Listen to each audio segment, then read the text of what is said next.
Hello friends, मेरा नाम है CSIP मिथुन जायसवाल। आज हम देखने वाले हैं हमारा 5वां पेपर, जिसके अंदर हम करने वाले हैं 1 लाइन क्वेश्चन वाले आंसर। किसके? सेक्शन नंबर बी के 10 नंबर का आता है। हमको करना है बड़ा ही अच्छे से तैयार। शुरू के 4 ऑलरेडी अपलोड कर दिए हैं, नहीं देखे तो डिस्क्रिप्शन में लिंक दे रखी है, उसको जाके चेकआउट कर देना। और देख लिया है तो एक प्यारा प्यारा कमेंट कर देना। ओके बेटा जी, आते हैं हमारे स्क्रीन के ऊपर paper number 5 section B. Okay ji, ठीक है। क्या लिखा है? What is mean by pie diagram and which type of data is a pie diagram drawn? तो बेटा जी, what is mean by pie diagram? Pie diagram का मतलब क्या होता है? पाई डायग्राम का मतलब होता है, आप सभी को मालूम होता है कि हम एक सर्कल बनाते हैं, उस सर्कल की डिग्री कितनी होती है? 360 डिग्री। अब उसके अंदर अलग अलग कंपोनेंट होते हैं और उस कंपोनेंट की उसकी वैल्यू के हिसाब से क्या करते हैं, हम उसको डिस्ट्रीब्यूट कर देते हैं। सपोज इसकी 10 डिग्री, इसकी 50 डिग्री, इसकी 20 डिग्री, इसकी 30 डिग्री, इसकी 40 डिग्री, ये जितनी भी डिग्री उसका जब समेशन करेंगे तो कितना हो जाता है? 360। उसी को तो बोलते हैं बेटा पाई डायग्राम। ओके, तो division of a circle, circle को डिवाइड करें। हाँ, इन अ डिग्री, डिग्री के अंदर क्या अलग अलग डिग्री? यस, हाँ जी। तो division of a circle in a degree represent pie diagram. और diagram which is drawn by a representing sub division of entire data. हम सब डिवीजन करते हैं एंटायर डेटा को, हाँ जी करते हैं।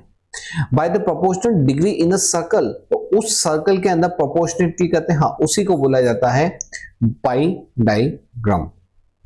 Okay, for which type of data the pi diagram is drawn? तो यहां पे आएगा सिंपल बार। क्या आएगा? सिंपल बार। जो सिंपल बार होता है उसी के लिए क्या बनाया जाता है? पाई डायग्राम बनाया जाता है। Next, what is life expectancy and what is it reflection of? But इस लाइफ एक्सपेक्टेंसी मतलब क्या होता है? जब एक है ना बच्चे का जन्म होता है, वो जब बच्चा है, जब जन्म होता है तब से वो जितना जीने वाला है, average number of year a person is expected to live at the time of their birth, उसी को बोला जाता है life expectancy. Okay, it is वो क्या बताता है? अगर कोई कंट्री है जिसकी लाइफ एक्सपेक्टेंसी 80 ईयर्स है और दूसरी कंट्री जिसकी लाइफ एक्सपेक्टेंसी सपोज 40 साल ही है, इसका मतलब क्या है? यहाँ का हेल्थ न्यूट्रिशन वो सिस्टम बहुत खराब है, वहीं पे यहाँ का हेल्थ एयर न्यूट्रिशन वगैरह बहुत बढ़िया है। तो ये क्या रिफ्लेक्ट कर रहा है? ये बता रहा है आपका nutrition, medical care, environmental situation. Okay बेटा, next, What is the full form of RTGS and SLR? बेटा जी, RTGS और SLR कहाँ पे यूज होता है? ये होता है बैंकिंग के अंदर। RTGS का मतलब होता है रियल टाइम ग्रॉस सेटलमेंट। यहाँ से वो हमारे एक नेताजी है जिन्होंने बोला था, यहाँ से आलू डालूंगा वहां से सोना निकलेगा, यहाँ से आलू डालूंगा ऐसी मशीन बनाऊंगा, यहाँ से आलू डालूंगा वहां से सोना निकलेगा। कमेंट में बताना कौन से वो प्यारे नेताजी है, बताना जरूर, ठीक है। उनका नाम पी से चालू होता है, समझ गए होंगे। ओके, तो आरटीजीएस का मतलब क्या होता है? Real time gross settlement. और एसएलआर का फुल फॉर्म क्या होता है? एसएलआर का फुल फॉर्म होता है स्टैट्यूटरी लिक्विडिटी रेशियो। बेटा जी, ये real time gross settlement system मतलब क्या होता है? सेटलमेंट सिस्टम मतलब क्या होता है? जब हम कोई फंड ट्रांसफर करते हैं ना एक बैंक से दूसरी बैंक के अंदर, यहां से क्लिक ऑफ द बटन यहाँ पे डेबिट होता है और क्लिक ऑफ द बटन यहाँ पे क्या होता है? क्रेडिट होता है। इसी को बोलते हैं रियल टाइम ग्रॉस सेटलमेंट, मतलब तुरंत का तुरंत। एसएलआर मतलब क्या होता है? स्टैट्यूटरी लिक्विडिटी रेशियो, मतलब आपको क्या करना है? स्टैट्यूटरी आपको कुछ पैसा अपने फॉर्म में रखना पड़ता है, ठीक है। ओके जी, फिर अब आते हैं नेक्स्ट, क्या है? Short term and medium term lending in theoretical sense is for what period? तो यहाँ पे हमको पीरियड पूछा है किसका? Short term medium. मैंने ना तीनों का पीरियड लिखा है। बेटा जी, शॉर्ट टर्म की बात होती है तो शॉर्ट टर्म क्या आता है? अप टू 1 ईयर के लिए आता है। अगर मीडियम टर्म की बात करें तो ये होगा 1 से ज्यादा लेकिन 5 से कम। और लॉन्ग टर्म की बात करें तो लॉन्ग टर्म आता है 5 से ज्यादा लेकिन 15 से कम। तो क्या होगा? 0 से 1 शॉर्ट टर्म, 1 से 5 मीडियम और 5 से 15 long term. Okay, next, when and why was Atal pension scheme started? बेटा जी इसको बोलते हैं एपीएस। क्या बोलते हैं? एपीएस, अटल पेंशन योजना। बेटा जी होता क्या है ये अटल पेंशन योजना? अटल पेंशन योजना, इसका नाम उसके पेंशन से मालूम पड़ेगा। क्या होता है कि जो है ना ऑर्गेनाइज सेक्टर होता है, मतलब जो गवर्नमेंट के एम्प्लॉय होते हैं, उनका तो क्या करता है, पीएफ वगैरह करता रहता है, या तो जो है ना जो ऐसी जॉब में है जहां पर उनको पीएफ एम्प्लॉय प्रोविडेंट फंड की स्कीम मिल रही है, तो वो जब रिटायर होते हैं तो उनको उनका पैसा मिलता है। लेकिन उन व्यक्तियों को क्या, जो खुद सेल्फ एम्प्लॉयड है, जिनका खुद का छोटा मोटा बिजनेस है, या तो ऐसी जगह पे है जहां पर कोई पीएफ ईएसआई नहीं कट रहा, तो उनका क्या, तो उनको बेनिफिट देने के लिए गवर्नमेंट ने निकाला है अटल पेंशन स्कीम। इसमें क्या होता है, आपको 60 साल की एज तक के अंदर, मतलब जब आप कमाने लगोगे उसके बाद क्या करने का, अगर आपका पीएफ ईएसआई नहीं करता तो जाके ईपीएस स्कीम में आपका नाम दर्ज करवा देना। ऐसे करवाएंगे, आप बैंक को जाके मिलो, बैंक आपको सब कुछ हेल्प कर रहा है। आपका ईपीएस के अंदर हर महीने आपका 500 से 1500, वो depend on the age factor, तो वो आपके एज फैक्टर के हिसाब से हर साल क्या होगा, अमुक अमाउंट आपके अकाउंट से डिडक्ट होगी और वो कहाँ डिपोजिट होगी, गवर्नमेंट के पास। और जब आप 60 ईयर्स के हो जाओगे तब आपको हर महीने 5000 रुपए मिलेंगे। ठीक है, उसी को बोला जाता है अटल पेंशन स्कीम। तो अटल पेंशन स्कीम क्या होता है, ये होता है वर्कर के लिए होता है, जो अनऑर्गेनाइज सेक्टर के लिए। और ये कौन सी डेट के लिए आते हैं, 9 मई 2015, मतलब 9 मई 2015 में हमने अटल पेंशन स्कीम लॉन्च की थी। ओके, और जिसका बेनिफिट क्या है, monthly pension is paid to the people above 60 years. तो जो भी पीपल हैं 60 ईयर्स के अबव के, उनको मंथली पेंशन स्कीम मिलती है। ओके, तो वापस से मैं बता दूं, ये किसको मिलेगी, वर्कर को। वर्कर कौन से सेक्टर में है, अनऑर्गेनाइज। कौन से टाइम पे आई थी, 9 मई 2015 के अंदर, जिसके अंदर आपको क्या मिलेगा, मंथली पेंशन मिलेगी, और आपकी एज ग्रुप होगी 60 ईयर और मोर। Disguise unemployment, frictional unemployment and cyclical unemployment is especially common in which country? कौन सी कंट्री में देखा जाता है? तो बेटा जी देखो, इसमें ना इसका आंसर वैसे तो बुक्स के अंदर क्लियरली नहीं मिलेगा आपको, लेकिन आप अगर पूरे अगर शुरू के जो पेजेस है उसको अगर ढंग से पढ़ोगे तो वहां पे लिखा हुआ है कि जो डिस्गाइज अनएम्प्लॉयमेंट है वो कॉमनली कहाँ पे देखने को मिलता है, डेवलपिंग इकोनॉमी में देखने को मिलता है। कौन सी इकोनॉमी के अंदर, डेवलपिंग इकोनॉमी के अंदर देखने को मिलता है। जबकि डिस्गाइज का मतलब क्या होता है, डिस्गाइज मतलब ऐसा एम्प्लॉयमेंट जहां पे एम्प्लॉय हो या ना हो उससे कोई फर्क नहीं पड़ता, इसलिए इसको बोला जाता है जीरो मार्जिनल प्रोडक्शन कैपेसिटी। ठीक है, उनकी जो प्रोडक्शन कैपेसिटी होती है, उनका जो प्रोडक्शन होता है वो क्या होता है, जीरो मार्जिनल, वो हो या ना हो उनसे कोई फर्क नहीं पड़ेगा।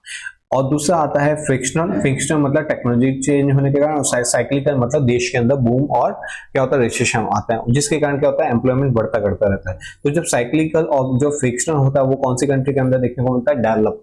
कौन सी, डेवलप। जबकि यहाँ पे डिस्गाइज कहाँ पे देखने को मिलेगा, डेवलपिंग।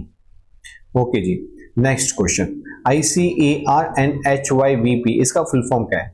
बेटा जी ICAR का फुल फॉर्म होता है Indian council of agriculture research, Indian council of agriculture research. और HYVP का फुल फॉर्म क्या है, हाई यील्डिंग वैरायटी प्रोग्राम। क्या होता है, हाई यील्डिंग वैरायटी प्रोग्राम। ये कहाँ पे हमको देखने को मिलता है, ये हमको एग्रीकल्चर का जो चैप्टर है ना उसमें देखने को मिलता है, जहाँ पे क्या होता है बेटा, जहाँ पे हम क्या करते हैं कि है ना ग्रीन रिवोल्यूशन के अंदर हम ये वाली टेक्निक ले आए थे, जिसके अंदर हम ज्यादा रिटर्न मिले, मतलब जो हम सीड को जमीन में रखते हैं उससे जो प्रोडक्शन मिलता था उससे ज्यादा हाई यील्ड क्या देता है वैरायटी प्रोग्राम्स। इसके अंदर उस प्रकार का जो दूसरे प्रकार के नए जो सीड्स बने, इन्वेंशन हुआ, उससे उसका प्रोडक्शन बढ़ गया। ओके, तो high yield variety programme. And HYVP कौन सा है, Indian council of agriculture research.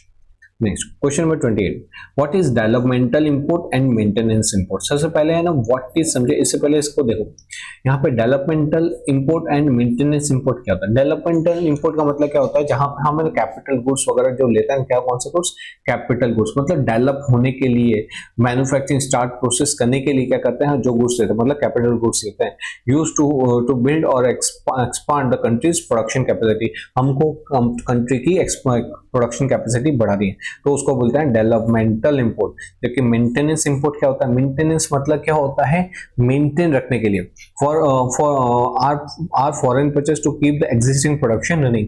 तो हम इस सिचुएशन हमारे पास कैपेसिटी है, लेकिन हम अपने जो प्रोडक्शन है उसको मेंटेन रखने के लिए, कैपेसिटी को मेंटेन रखने के लिए हम क्या कर रहे हैं, जैसे हम इलेक्ट्रिसिटी हायर करते हैं या तो infrastructure facility, import related to skill development, ये सब क्या आ गया, ये आ गया हमारे मेंटेनेंस इंपोर्ट। ओके जी। Next, what is mean by departmental industry. बेटा डिपार्टमेंटल इंडस्ट्री, उसके एग्जांपल क्या है। डिपार्टमेंट मतलब गवर्नमेंट की इंडस्ट्री, जिसको पूरा गवर्नमेंट अपने डिपार्टमेंट की तरफ चलाता है। तो डिपार्टमेंट इंडस्ट्री क्या होता है, when the government runs industrial unit under its direct observation, मतलब यहाँ पे पूरा कंट्रोल किसका है, गवर्नमेंट का है। तो गवर्नमेंट के डायरेक्शन पे वो चीजें चलती है, उसको क्या बोलता है, departmental industry as a department and include its income and expenditure provision in the budget. तो जो उसका बजट होता है, जो देश का बजट होता है, उसके अंदर क्या आता है, उसका इनकम और एक्सपेंडिचर बजट वो उसके अंदर इंक्लूड होता है, उस बजट के अंदर, उसी को बोला जाता है डिपार्टमेंटल इंडस्ट्री। और इसके एग्जाम्पल कौन से हैं, इसके एग्जाम्पल है railway and post, railway and post. हमारा लास्ट क्वेश्चन है, और इससे पहले मैं लास्ट क्वेश्चन करूं, एक चीज मैं बताना चाहूंगा कि बेटा जी आपके जो मुझको व्यूज मिल रहे हैं बड़े ही शानदार धमाकेदार मिल रहा है कि सर आप बहुत अच्छा पढ़ा रहे हैं और सर बहुत मजा आ रहा है पढ़ने में और बहुत अच्छा लगता है इन सब व्यूज को देख के। अगर आपको भी अच्छा लग रहा हो कमेंट में जरूर से लिखना कि सर मजा आ रहा है, और तो उसको देख के मेरे को भी एक आनंद मिलता है कि हाँ चलो मेरे जो दिल की जो बात है वो आपके दिल तक जा रही है। तो बेटा जी अच्छे अच्छे कमेंट लिखते रहिए और अपना प्यार इस तरह से देते रहिए। और दूसरा मैं आपको एक और चीज बोलूंगा बेटा कि है ना, जो लोग सीए फाउंडेशन के लिए तैयारी करना चाहते हैं उनके लिए भी हम यहाँ से, आपकी जब बोर्ड की एग्जाम खत्म होगी उसके तुरंत बाद ही 2 दिन के बाद ही सीए फाउंडेशन की क्लासेस चालू कर देंगे। हम यहाँ पे सीए फाउंडेशन पढ़ाते हैं, हमारे खुद की नोट्स होती हैं, रेगुलर टेस्ट होते हैं, 8-8 घंटे की क्लासेस होगी, फीस एकदम रिजनेबल होगी। तो अगर आप भी कोई अच्छी सीए फाउंडेशन के लिए क्लासेस ढूंढ रहे हो तो विजिट जरूर से करना श्रीधर इंस्टीट्यूट ऑफ कॉमर्स, जो कहाँ पे है, चांदखेड़ा के अंदर, श्री सजू परिणाम में। बेस्ट रिजल्ट आएगा, बहुत फर्स्ट क्लास। मैं और हमारे जो प्रोफेशनल फैकल्टीज होती है बड़ा ही जबरदस्त पढ़ाते हैं। आप उसके हमारे इसके वीडियोस भी रखे हुए हैं, आप वो भी जाके चेकआउट कर सकते हैं। तो अगर मन में है कि सर मेरे को भी सीए करना है तो जरूर से एक बार विजिट करना श्रीधर इंस्टीट्यूट। ओके बेटा जी, तो हम थे यहाँ पे चैप्टर हमारे question number 35, which are the 5 parts of marigold. जो मेरीगोल्ड होता है ना उसके 5 पार्ट्स कौन कौन से हैं। तो बेटा जी सिंपल है, उसके 5 पार्ट्स कौन से, एक होता है फ्लावर, फिर ब्रांच, लीफ, स्टीम एंड उसकी रूट। कौन कौन सा है, फ्लावर होगा, ब्रांच होगी, लीफ होगा, स्टीम होगा और उसका रूट्स होता है। तो यहाँ पे बेटा हमने किया हमारा पेपर नंबर 5 का जो 1 लाइन क्वेश्चन थे और वो 10 के 10 खत्म किए। आई होप मजा आया होगा। और डिटेल वे के अंदर बस मेरे को यहाँ पे आपको खाली समझाने नहीं होता कि मैं आपको आंसर बता दूं, आप उसको लिख लो, मैं आपको एक्सप्लेनेशन के साथ बताते जाता हूँ ताकि आपको ये साथ साथ याद भी होते जाए। तो चलो मिलते हैं कुछ ऐसे ही वीडियो के साथ नेक्स्ट टाइम। Bye bye.